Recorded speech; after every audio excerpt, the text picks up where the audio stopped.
Yes, Excellencies, distinguished guests, colleagues, ladies and gentlemen, dobro jutro I dobro došli. A very good morning to you all. For those who don't know me, I am Judge Agius, President of the International Criminal Tribunal for the former Yugoslavia. And it is my great and sincere pleasure and honor this morning to welcome you to the ICTY's final legacy conference here in this beautiful city, Sarajevo. This conference promises to be a very special event, a highlight of the tribunal's final year. And I am so glad you have joined us for this occasion. As the tribunal's last president, and also on a more personal level, I am thrilled to see so many of you here and to know that there is so much interest in discussing the legacy of the ICTY over the coming days. I am joined on stage by my colleagues, the other principals of the tribunal. That's the prosecutor, Mr. Serge Brammertz, and the registrar, Mr. John Hocking, who will also be welcoming you on behalf of the tribunal. Allow me also to acknowledge with pleasure the presence here with us of His Excellency, Mr. Dragan Čović, who is honoring us with a welcome address on behalf of the Presidency of Bosnia and Herzegovina, and also on behalf of the host country. I would like to sincerely thank President Čović for being here today and for what I'm sure will be an address that sets the tone for this wonderful event. I also wish to thank the other members of the Bosnia and Herzegovina Presidency, His Excellency Mr. Ivanić and His Excellency Mr. Izetbegović, who unfortunately could not be with us today. In addition, I must also express my appreciation for the warm hospitality of the Mayor of Sarajevo, Mr. Abdullah Shaka. And of course, I must not fail to mention the people, the citizens of Sarajevo, who are so welcoming. Of course, this conference would not have been possible without the extremely generous funding provided by our donors, and I'll mention them: Austria, Finland, Germany, my own country, Malta, the Netherlands, Switzerland, and last but certainly not least, the European Union. On behalf of the entire tribunal, I wish to sincerely thank you all for your continuous support. Finally, I take this opportunity to express my gratitude to all the tribunal staff who have been working tirelessly over many months in planning and organizing this important event. You may have noticed a very recent change in our planned program for today's opening session. I regret to inform you that due to unforeseen and grave personal reasons, Professor Sherif Bassiouni was unable to travel to Sarajevo to deliver his much-awaited keynote speech. I can assure you that it was with great reluctance and sadness that Professor Bassiouni withdrew from this conference, and we will certainly miss his presence and his contribution. Professor Bassiouni is a good friend of mine, and I will be in touch with him later on in the day to convey the best wishes of all of us here, and to thank him for the important role he has played over several decades in the promotion and furtherance of international criminal justice. Instead, we have a special surprise for you in the form of a short video message from the always amazing Benjamin Ferencz, who is the last surviving prosecutor of the Nuremberg trials. I now ask that we show you the welcoming video of Benjamin Ferencz, and then I continue.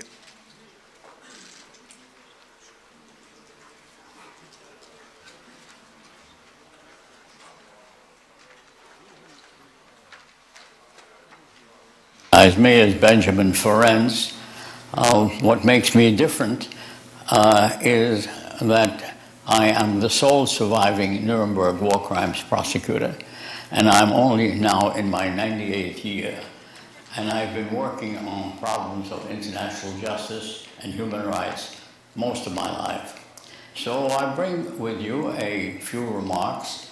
I regret very much that it's simply on film rather than being with you in person, but I understand that my friend Professor Sharif Bassiouni is not well, and I'm sure we all wish him a speedy recovery and long life, as I certainly do. And I would like to just pick up on what he might have said if he were here. This is really a legacy of ICTY conference. What then is the legacy? How did it get started? Why is it ending?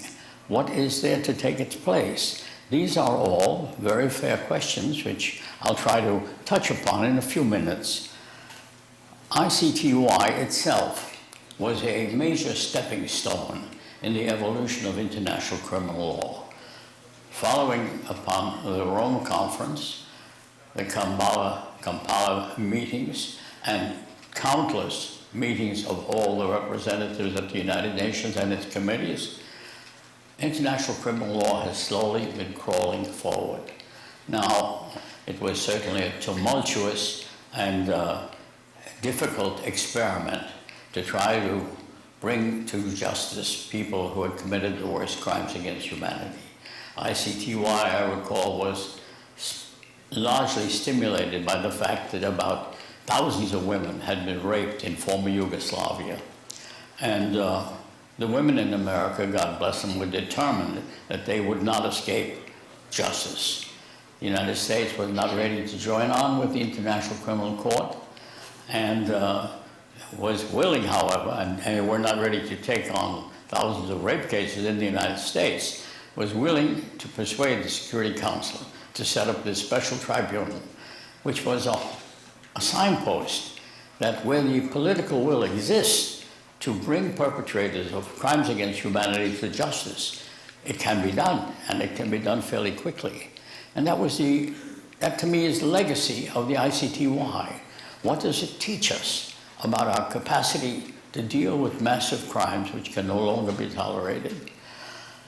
So my congratulations to all of you who participated in this creation. These are the stepping stones. And where do we go from here? Well, we have been making fantastic progress, in fact, despite all of the enormous difficulties, and I'm perfectly aware of them. It takes too long, it's too difficult, it's too expensive, there are too few criminals brought to justice. All of that existed. I had the most unusual case, the biggest murder trial in human history. I convicted 22 defendants of murdering in cold blood over 1 million people. My plea then was that since these victims had been murdered because they didn't share the race, religion, and ideology of their executioners, we should strive for a rule of law where all human beings will be entitled to live in peace and human dignity regardless of their race or creed. That was also the lesson coming out of the ICTY, a step forward. The world can no longer remain silent in the face of this type of atrocity. And appreciation should go to all those who participated in making ICTY a reality and a limited success, and that's all you can expect. And so I see the future also. We are spiraling upward. We are overcoming the problems and moving one step higher in the hierarchy of a more humane and rational world. ICTY will always live on. The memorial to them now is a tribute to them. And Professor Bassiouni, who played such an important part in this whole process, can also be proud of his role in it, even though he's not here. So I wish you all the best of luck. My feeling is one of contentment and satisfaction that this is another illustration of what can be done if there is a determination not to remain silent and not to remain aside from the International Criminal Court. Since people are moved by slogans, I have my own slogan is law, not war. These are, all of you are lawyers or connected to lawyers. If we could have law instead of war, we would save billions of dollars every day and have the money to take care of refugees, take care of the students, take care of the elderly, all the other things for which we have limited funds today. Law, not war, would be a tremendous step forward, and this is part of that process. You may say, but how can it be done? I advise young students and tell them how it can be done. And I give them 3 pieces of advice, which always gets innovation. 1, never give up. 2, never give up. 3, everybody, I hear you saying, never give up. And that's what ICTY stood for. And I wish you all the best of luck. Bye-bye.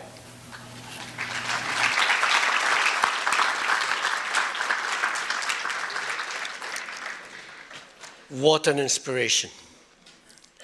As you know, the ICTY will close its doors at the end of this year, after almost a quarter of a century of operations.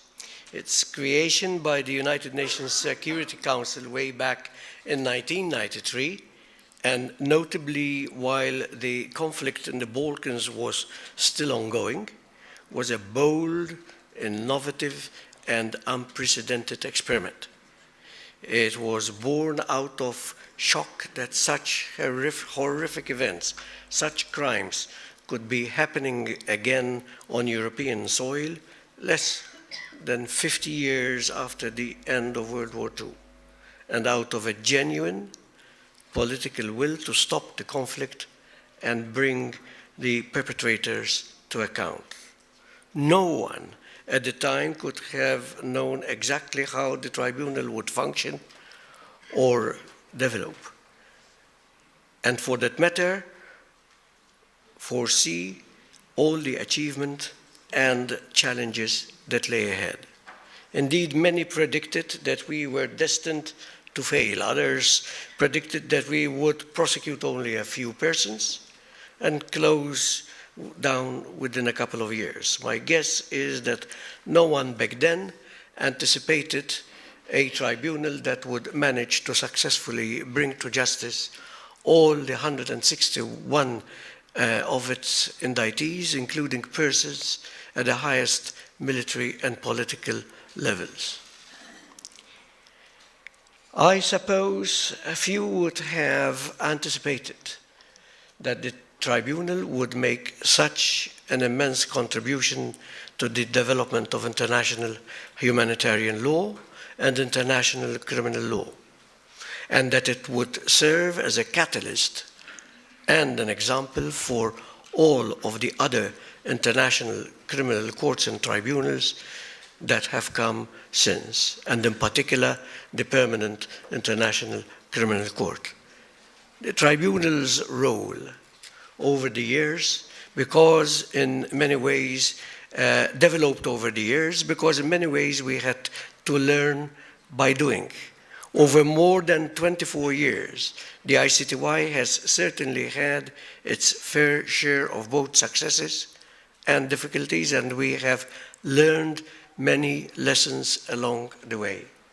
This is precisely why we are gathered here today. Our mission over the coming 2.5 days is to dive deep as as deep as we can into all of these issues and to share with you what we have learned throughout these years. In particular, we will be asking what stakeholders in the region can derive from our experience and how you can build on the Tribunal's achievements in the years and decades to come. We will be looking at various aspects of the Tribunal's legacy through a multidisciplinary lens and engaging in a series of dynamic discussions with experts and practitioners, both from the former Yugoslavia and elsewhere, as well as those involved in the ICTY. The aim of this conference is to pass on the baton to the stakeholders in the region, because it is you who will, in many ways, be responsible for carrying on the Tribunal's legacy beyond 2017. Of course, probably everyone here will have his or her own view as to what is the most important legacy the Tribunal will leave behind, and the extent to which the Tribunal has or has not been a success. Certainly, we have been criticized as well as praised over the years, for example, in relation to why we have taken so long and why we have cost so much. I can understand some of the concerns. However, often the criticisms reflect a misunderstanding of the nature and the raison d'etre of the Tribunal, which is a court of law with a limited mandate.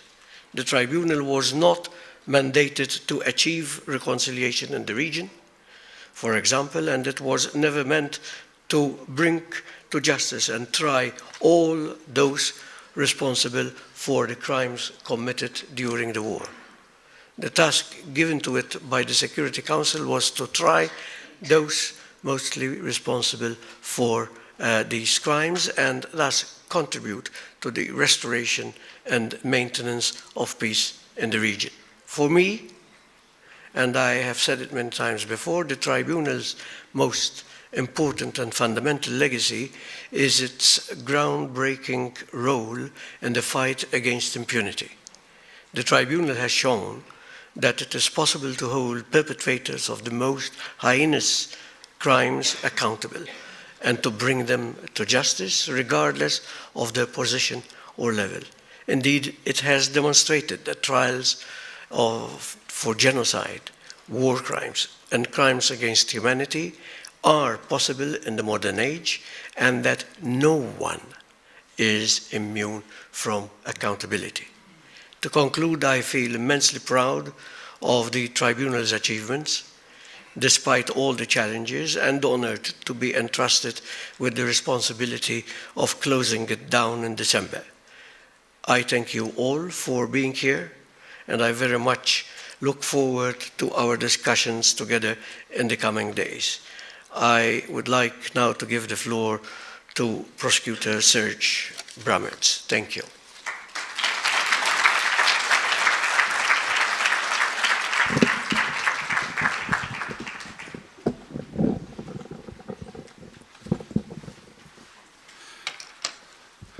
Excellencies, ladies and gentlemen, dear friends, pleasure of seeing all of you for these 3 days of debate, ICTY Legacy Dialogues.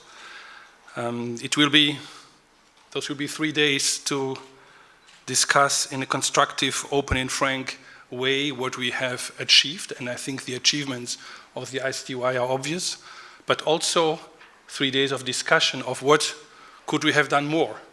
What could we have done better, as the President already mentioned?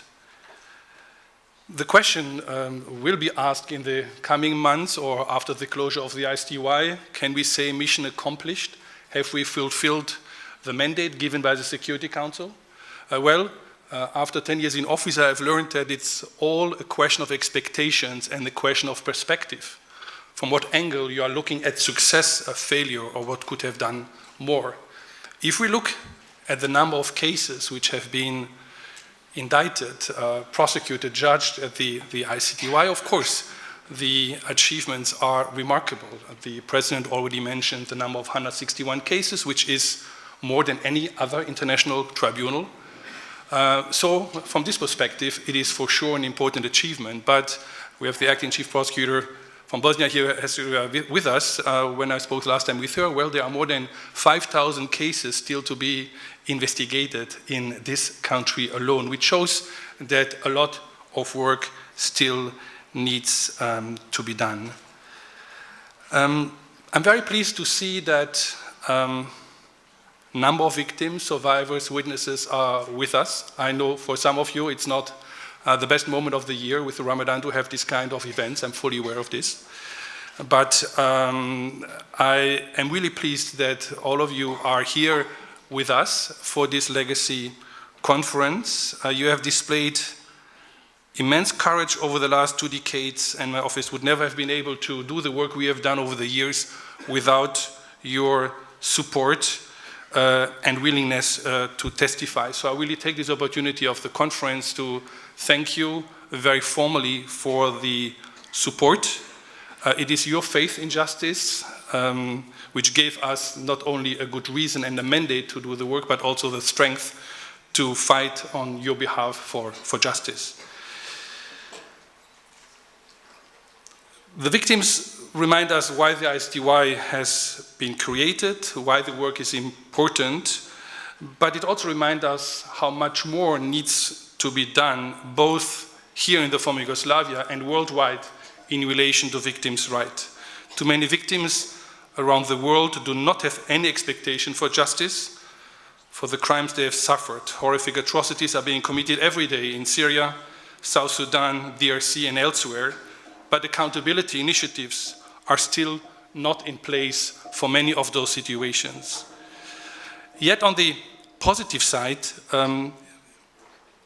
if and when justice mechanisms are established for those conflicts, prosecutors and judges will benefit from the ICTY experience and contribution to justice. The law applied by the ICTY and the lessons learned from its work are already today being used by other international tribunals and national courts around the world. And I would like to give a few examples. We will, over the next days, discuss about lessons learned in relation to investigations, in relation to the development of law. We will have a panel on the challenges in investigations. As you know, as prosecution office and all international prosecution office, the objective is always to look for those who are the most senior leader accountable for crimes. But we all know that conducting those kind of investigations are the most difficult one to establish the linkage between the crime as such and the military and political leadership. Well, we will discuss over the coming days lessons learned, how to work with witnesses, how to work with insider witnesses, how to make sure that witness protection is taking place, how to best use evidence in order to move forward. One panel will discuss all the legal development and achievements in this regard. Joint criminal enterprise will be a very important one. Command responsibility, another one. We all know how important it is to make sure that commanders are responsible and seen as being responsible for acts committed by their soldiers. And one element is really important in this regard, that thanks to the jurisprudence of the ICTY, it's not only military commanders which can be prosecuted, but also civilians who have effective control over their troops.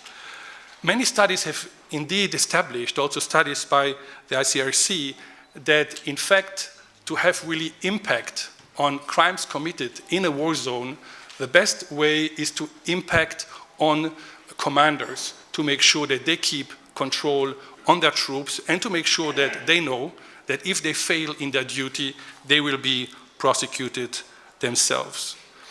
There have been many other areas where I think the ICTY has contributed immensely to the progress of international justice. One area, and we will speak about it later today, is conflict-related sexual violence. We will not say too much about it. We have a panel on this issue, and as you know, we have a book launch later today in this regard. We are very, very pleased that we secured the necessary support to have these lessons learned translated into the regional languages, because we really think that not only it is a collection of our experiences, our strong opinions of what we have done well and what we could have done better, it's also very much a guideline, a support for colleagues here and elsewhere to continue fighting for sexual violence crimes investigations, which are still under-investigated and under-reported here and everywhere, very unfortunately. One area we will not really discuss over the coming days is the destruction of cultural heritage. It is an issue which is very much in the media these days because of events in Syria, Iraq, Mali, and we all know that accountability for these crimes will be also very critical in any post-conflict justice efforts. My office has had to address the cultural cleansing campaigns that came together with the ethnic cleansing during the conflict in the former Yugoslavia. There have been, as we all know, between 92 and 95 in Bosnia and Herzegovina alone, more than 1,000 mosques destroyed, more than 150 churches, synagogues, and over 1,000 other cultural institutions such as major museums, libraries, archives, and manuscript collections which were systematically targeted and damaged or destroyed. And our tribunal has been the first tribunal to prosecute those crimes of attacks against cultural property.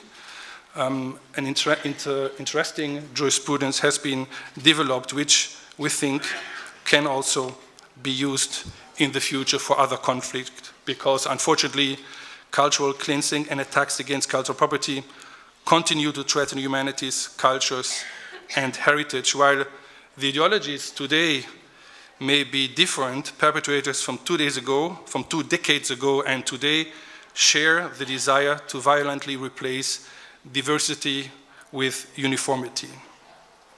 The last element I want to mention, which I think was an important experience for us, was the link between international humanitarian law crimes and organized crime. Of course, the mandate of our tribunal is limited to war crimes, crimes against humanity, and genocide, but we have seen that there are direct links to other forms of criminality, organized crime, corruption, and we have seen as during the conflict, parties to the conflict used armed groups, criminal groups, money laundering, arms trafficking in order to finance or support a number of war crimes committed. And one of the lessons learned in this regard is for sure for us that an integrated approach is more needed between international tribunals with a very specific mandate and the regular organized crime, corruption investigators and prosecutors. And we are having discussions with Interpol, Europol in this regard to really use those lessons learned as well. If we look at other aspects of the legacies, and this will be, I think, the main common element in all debates, is what the ICTY has meant and how ICTY has supported the development of national justice, national legislation, structures at the national level.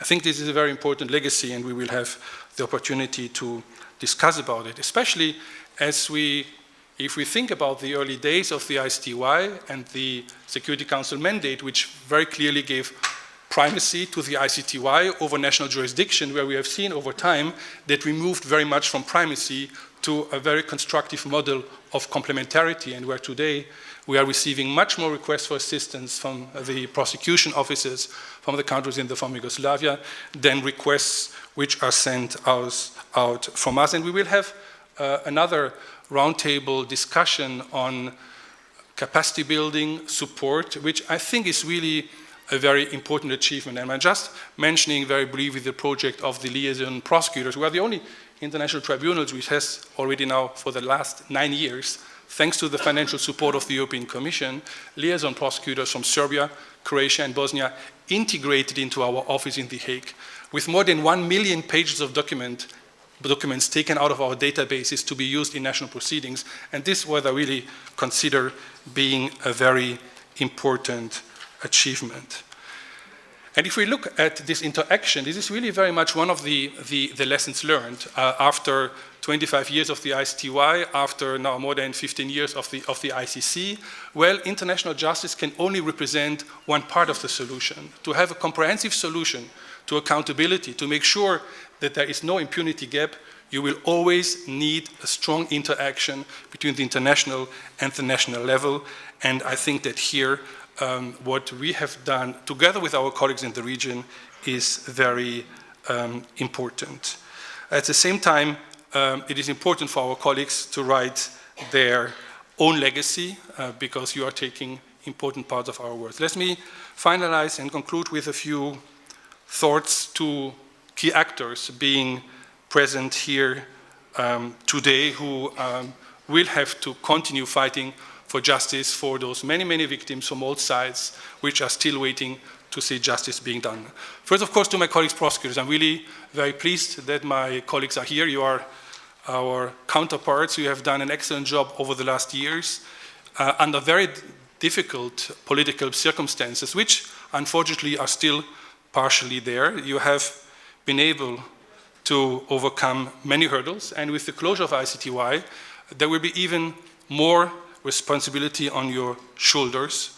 I know that you know your duty is first to be a spokesperson and to support victims to see justice. I know that you will fight for your independence, your impartiality, and that you will make sure that there is no political interference in the work you are doing.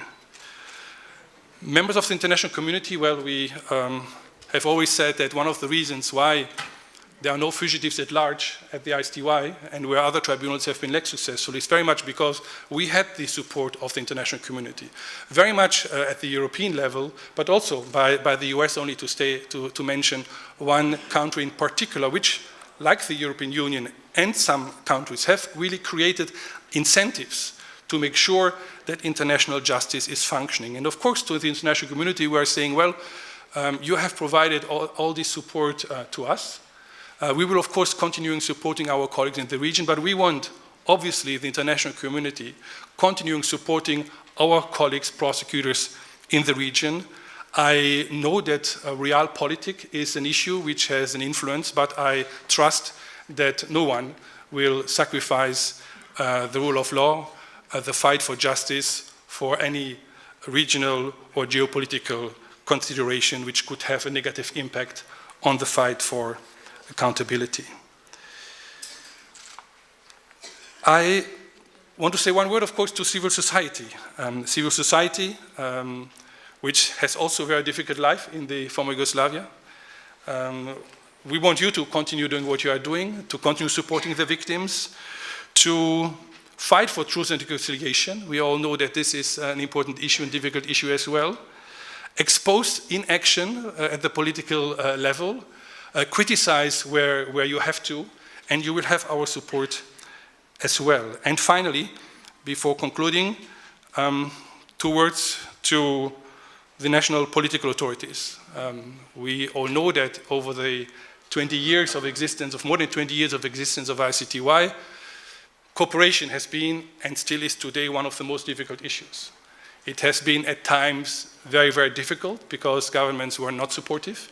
It had been very successful. We have been very successful when governments were working with us, which also led to the rest of the remaining fugitives. So we experienced over the last 23 years the best and the worst in terms of cooperation by the political leadership. And it is a reality that today the political climate is still a significant barrier to more effective justice at the national level.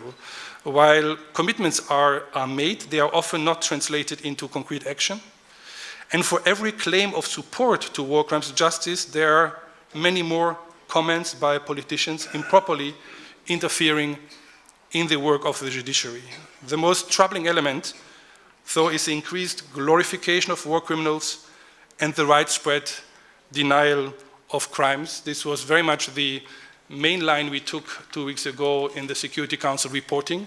It is a very unfortunate development, and as far as I'm concerned, being in office for 10 years, for sure the greatest disappointment that we are in this situation today, which needs urgently to be addressed. Because it is simply inconceivable to me that those responsible for implementing ethnic cleansing campaigns can be seen as heroes.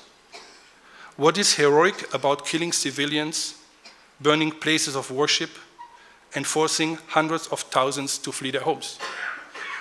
And today, denial and revisionism are feeding regional instability and undermining neighborly relations. I hope political actors will come to see that accepting the wrongdoings of the past is a sign of strength and maturity and not of weakness. The rhetoric of division leads to conflict and destruction, while reconciliation is the path to integration and prosperity. To conclude, let me reiterate that while the ICTY and national judiciaries have achieved together a great deal of success, a lot of work remains to be done. With the MICT as successor organization, we will, of course, continue supporting mainly our colleagues in the regions. And again, I'm really pleased to see all of you here, because cooperation among yourself and with us is crucial. There cannot be any safe haven for criminals in this part of the world, and your role will be crucial. I very much hope that we will have interesting discussions over the next 3 days.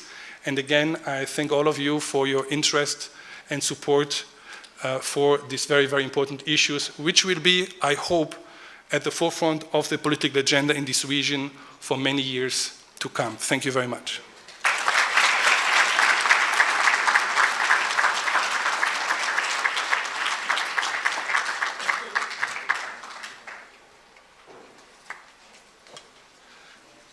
Well, it's my pleasure to invite the Registrar, John Hocking, to take the floor.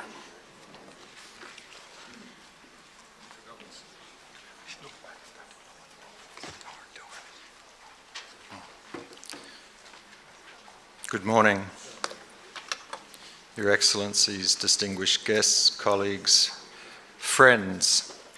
It's an honor for me to be back here in Sarajevo for the ICTY Legacy Conference as we enter the last 6 months of the ICTY's 24 years.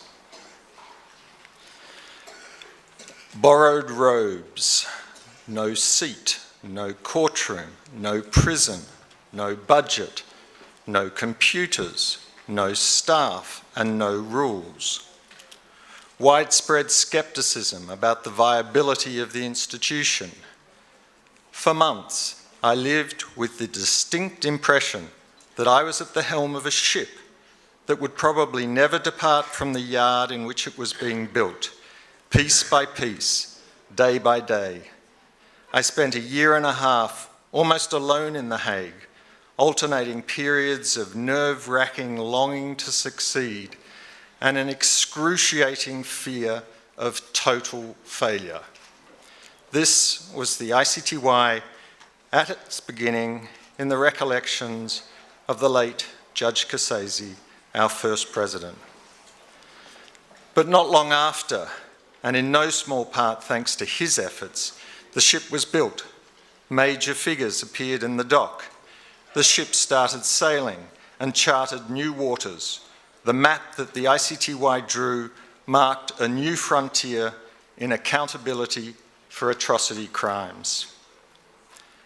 As innate as humankind's urge to explore, we also share an inherent sense of justice, which calls us to hold accountable whomever disrupts peace and order. Yet bringing to book those who hold the reins of power, even when suspected of the most heinous crimes, was for a long time considered impossible, and for the most part, it was.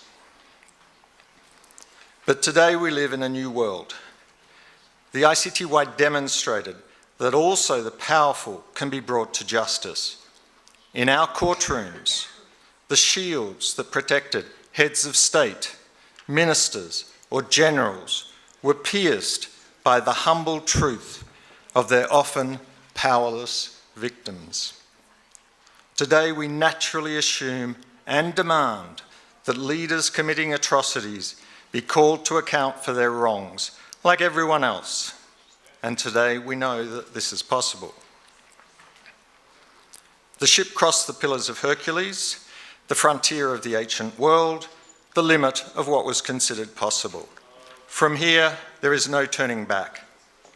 International, hybrid, domestic, and transitional courts across the globe have demonstrated beyond reasonable doubt that this new world of accountability is not just an ideal or an experiment or a one-off.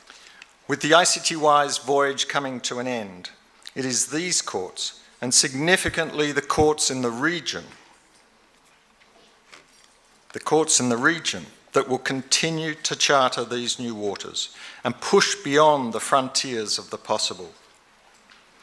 Supporting domestic proceedings for genocide, war crimes, and crimes against humanity, and inspiring efforts for justice outside the courtroom is, to me, one of the most significant aspects of the ICTY's legacy.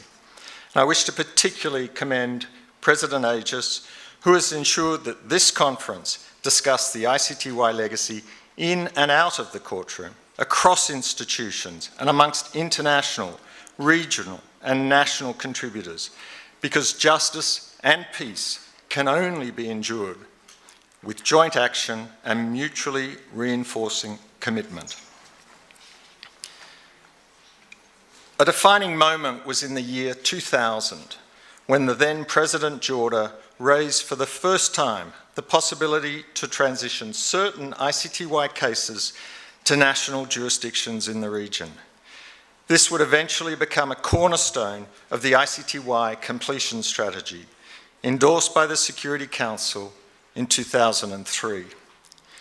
In a sense, as Judge Polka, another of our esteemed former presidents, put it, the completion strategy effectively meant returning cases back to where they belonged. At that time, however, communities were emerging from conflict, daunting rebuilding efforts were underway, and the technical complexities and potential political implications of war crimes trials required consideration. It was clear to all that for this endeavour to succeed, a concerted and sustained effort was necessary. And this was a challenge that not one party alone could address. National ownership had to drive the process. The ICTY would not only transfer cases, but also the extensive knowledge it had gained. International partners, such as the EU, OSCE, UNICRI, and IBA, and domestic actors, from Defence Council to civil society, had to enrich the process with their comparative strengths and their unique advantages. But the ICTY was not born as a capacity-building institution. We count some great lawyers in our midst, but we all know that great players don't necessarily make the best coaches. We had to learn how to be helpful.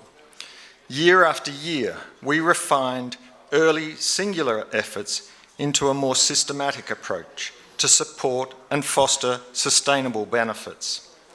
The entire ICTY became engaged in this institution-building exercise, in this sort of positive complementarity, if you will.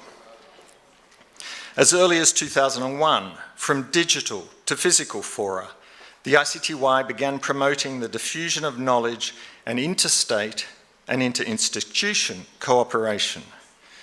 Imagine, in less than 2 years, through the EU-funded War Crimes Justice Project, the ICTY, OSCE ODIHR, UNICRI, International Criminal Law Series alone reached 800 judges, prosecutors, defence lawyers, investigators, and witness support providers through some 62 knowledge transfer events. And with new curricula, e-learning, and online training on international criminal law and practice, we reached countless more. Theoretical knowledge was deepened in hundreds of peer-to-peer meetings, working visits from the region to the ICTY and vice versa. New horizontal partnerships were forged amongst interpreters, court officers, communication specialists, and many more. Liaison prosecutors, young professional programs, internships, and short-term exchanges, all were designed to foster productive dialogue and bring lasting impact. As domestic procedures began to include the possibility of using ICTY evidence and establish facts in local cases, the ICTY made an even greater effort to make its records more accessible. We reviewed our own internal procedures and strengthened our capacity to respond to requests for assistance from national courts. We translated over 300,000 pages from ICTY proceedings into Bosnian, Croatian, Serbian. And we make more and more of our collection available and searchable by the day. All of these initiatives, directly or indirectly, assisted the creation and the strengthening of specialised courts for the prosecution of war crimes in Bosnia and Herzegovina, Serbia and Croatia. The ICTY offered input in their design, models for their functioning, and tools to assist with their efficiency. The ICTY Registry's contribution in this effort has been significant. From supporting judges, parties and witnesses to securing resources and cooperation, the registry of an international court is the service provider that performs many of the operations that make trials possible.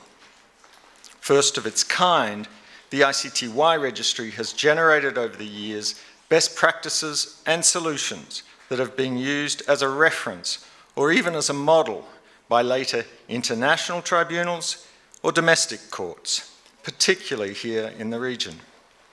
And as my colleagues will discuss some of these contributions during the conference, I thought I would just lay out 4 traits that these contributions share. The first is the idea. 5,000 witnesses testified before the ICTY. Particularly in our early days, some had never taken a plane, maybe not left their village, and certainly not testified in court. Yet there they were, before international judges in a different country. Some of them facing those they considered responsible for death and atrocities. There are emotional strains and security concerns, and to tackle these logistical support and protection issues, our Victims and Witnesses section was born. The idea of a witness-centred approach combining protection, counselling and practical support was exported to the region when at the time there was limited practice to build on, to provide services to victims and witnesses before, during and after the witness's testimony, to strive to ensure that the experience of testifying does not result in yet further harm, suffering or trauma to the witnesses. To operate with the highest levels of integrity, impartiality and confidentiality. These are the principles at the heart of our witness service, and these have also become a blueprint for regional witness services. The head of the Department for Victims and Witness Support at the Higher Court of Serbia said, "This ICTY witness service has been an ideal to all of us in the region. It was a model on which we tried to establish our own services to help the people coming before the court to share their most horrible experiences." Secondly, beyond the idea, the ICTY registry also offered a model. Initially, operations in the regional war crimes chambers court management services drew heavily from ICTY practice and systems. But over time, the regional chambers shaped and moulded their services based on their growing experience to better tailor them to specific needs. And thirdly, beyond ideas and models, the ICTY Registry also shared technological and practical tools for the day-to-day life of a court. For instance, the possibility of testifying by video link, voice distortion, and audio or video recording of proceedings started to be introduced in regional courtrooms and have almost become an expected future. So much so that a local journalist noted, "Now it seems intolerable not to have words recorded." Reference tools to disseminate practical knowledge were also created. A well-received example is the Manual on International Criminal Defence, developed by UNICRI and the ADC ICTY. From how to use and challenge ICTY-generated evidence to how to conduct an effective plea bargain, this first-of-its-kind publication compiles ICTY Defence Counsel expertise for their colleagues in the region. But finally, when I think of the ICTY Registry's legacy, I also see a much larger impact, a spillover effect. I see a strengthening in the rule of law, even beyond our direct or intended efforts. Today, in the Court of Bosnia and Herzegovina, support and protection are not only offered to witnesses in war crimes cases, but also to witnesses of organised crime, economic crime and corruption, and when necessary, in other criminal cases as well. Fair trial guarantees for the accused of war crimes strengthens the rights of all accused. Beyond the courtroom, tens of thousands of students across the region have discussed in our outreach events how justice and rule of law makes communities more resilient. The careful watch of journalists, the countless strides of national and global NGOs, and the dozens of artists who explore the ICTY legacy and its impact on the region, each contribute to justice and the expansion of the rule of law. Excellencies, distinguished guests, after 2 decades of my life dedicated to the ICTY and its quest for justice, I thought I would conclude with some words that may assist some as they continue to help me. Look back on the course charted so far, for we can. Cherish and take strength from the many miles travelled and the many milestones reached.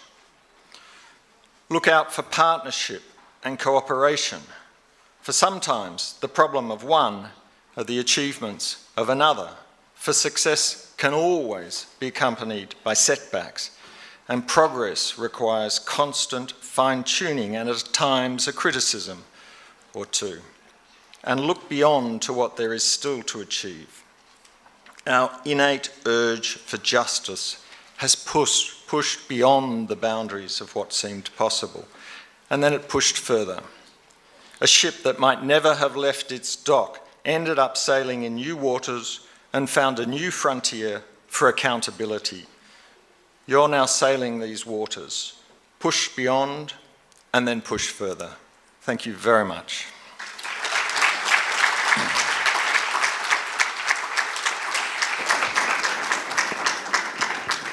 I would now like to pass the podium and welcome Mr. Dragan Čović. Thank you.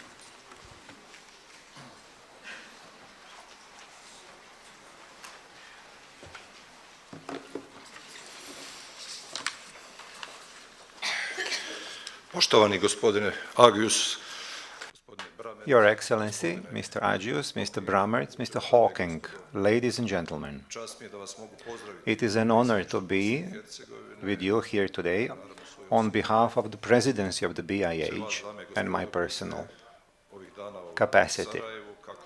All of you who are in Sarajevo in order to analyze the attitudes towards the crime in Bosnia and Herzegovina and other areas where terrible war raged in the 90s.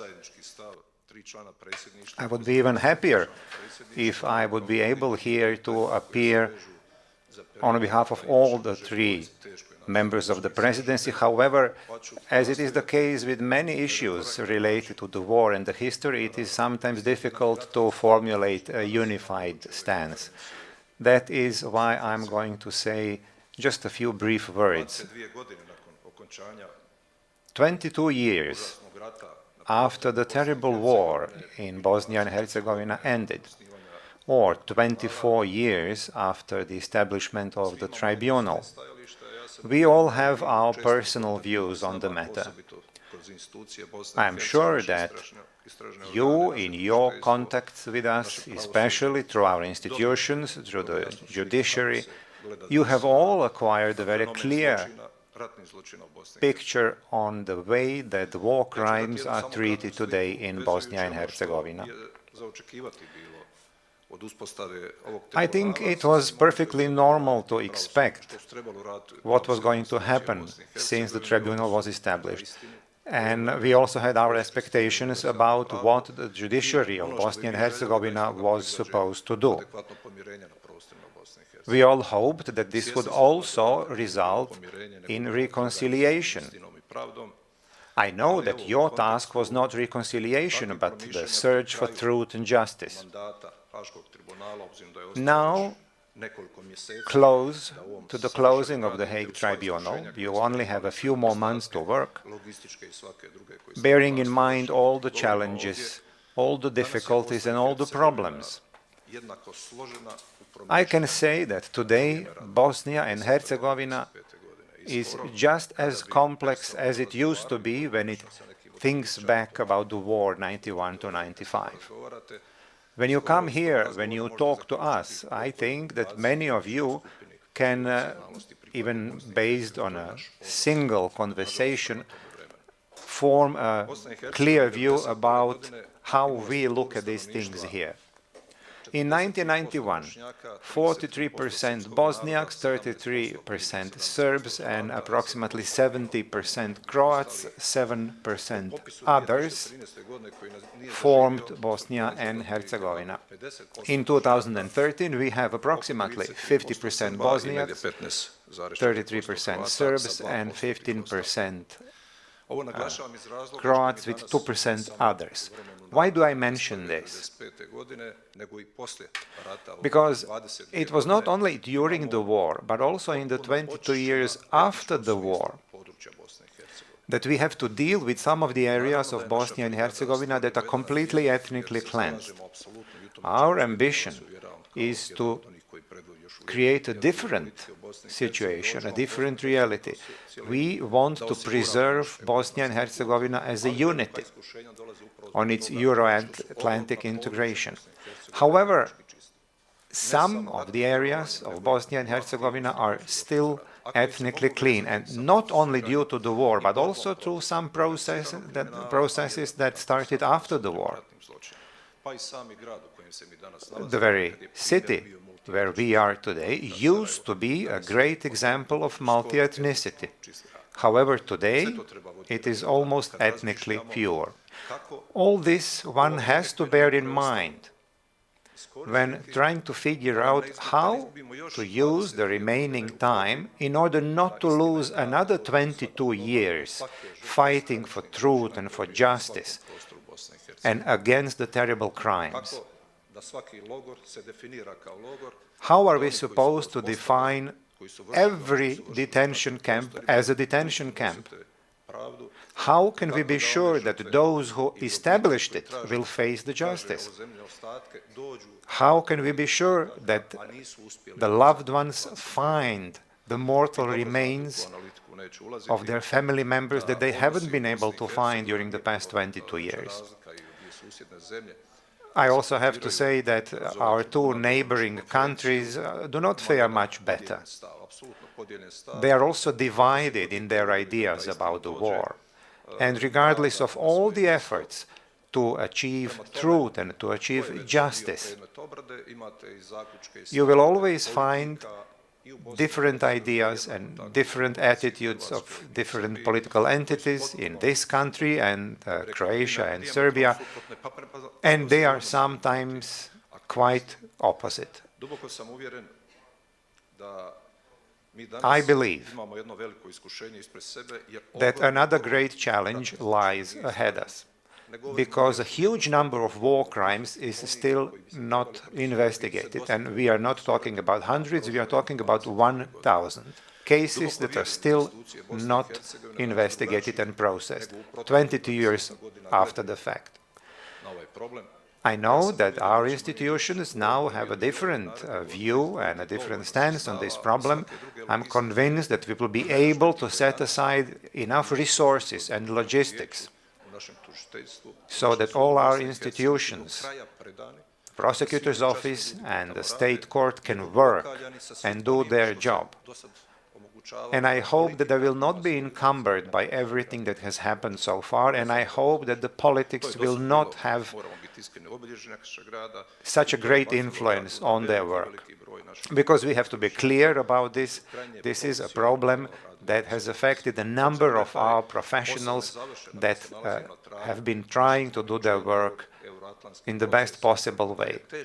Now, on our Euro-Atlantic path of integration, it is going to be yet more difficult to achieve our aims if we do not face the war in the way that we have to do, and if all those who have to be brought before justice are indeed brought before justice. A few days ago, we had conversations with the Presidency, and I heard the idea that all those responsible for the war crimes have had one kind or another kind of a contact with the Tribunal, but I think this has not been achieved yet. I still see a certain selective approach to this issue. Let me give you an example so that you can get the idea about the attitudes towards the Tribunal's work here in Bosnia and Herzegovina. I am sure that the final outcome of the work of the Tribunal will be very significant for the continuation of life in this country. The three sides in Bosnia and Herzegovina have three different attitudes towards the work of the Tribunal, and especially the OTP. On one hand, there are very, very negative attitudes, people who think that the whole Tribunal and the OTP are completely politicized, and that instead of contributing reconciliation and the rebuilding of trust, it is destroying it.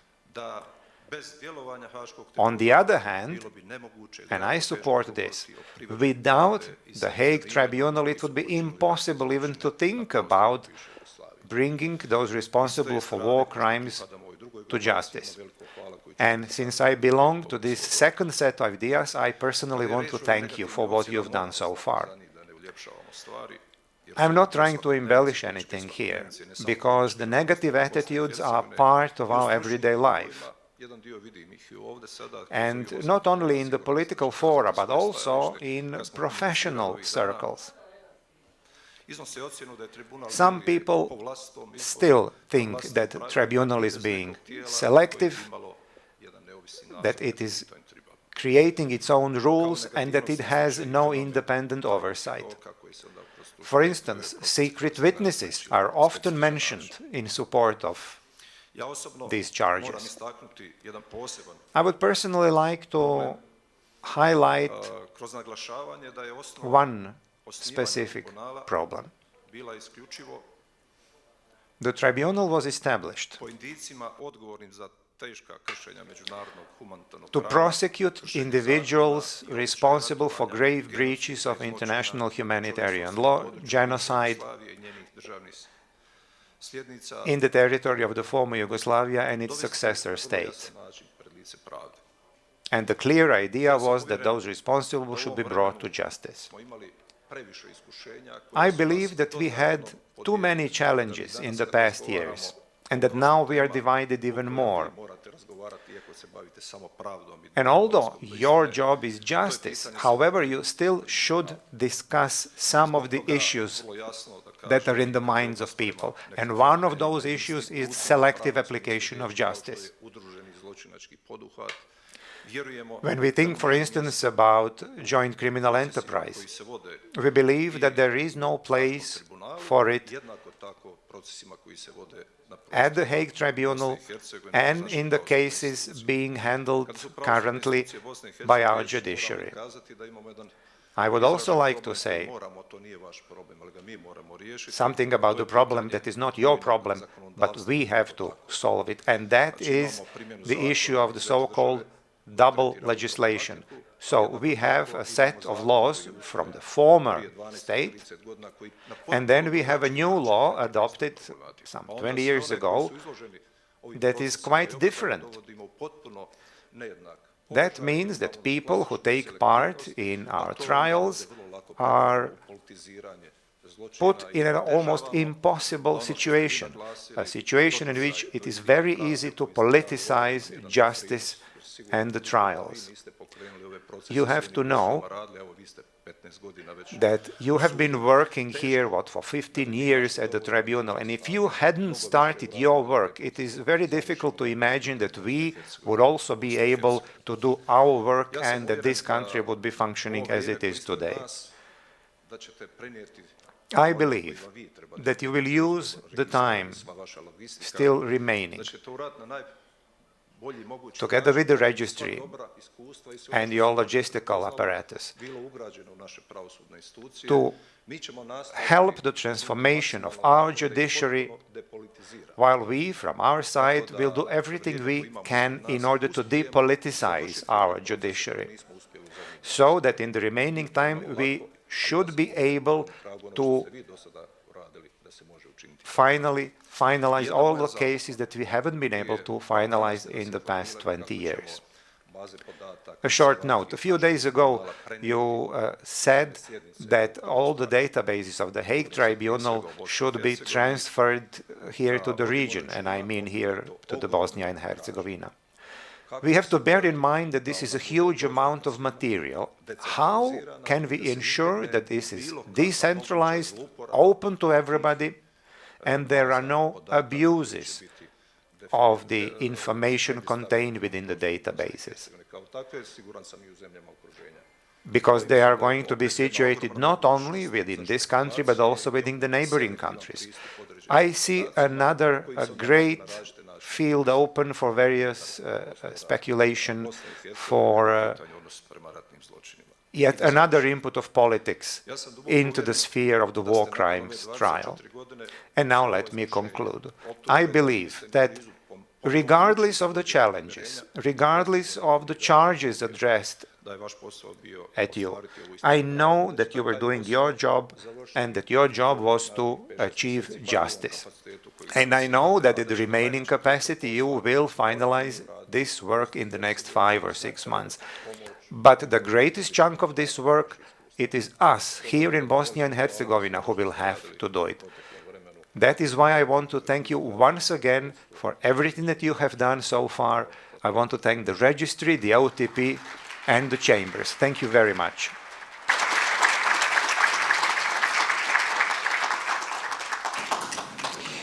Thank you, Your Excellency, for your wonderful words. This concludes our inaugural session. I would now kindly ask all participants to remain seated and allow us a few moments to escort His Excellency President Čović out of the room and also to prepare for the first panel of the conference on normative legacy. Thank you.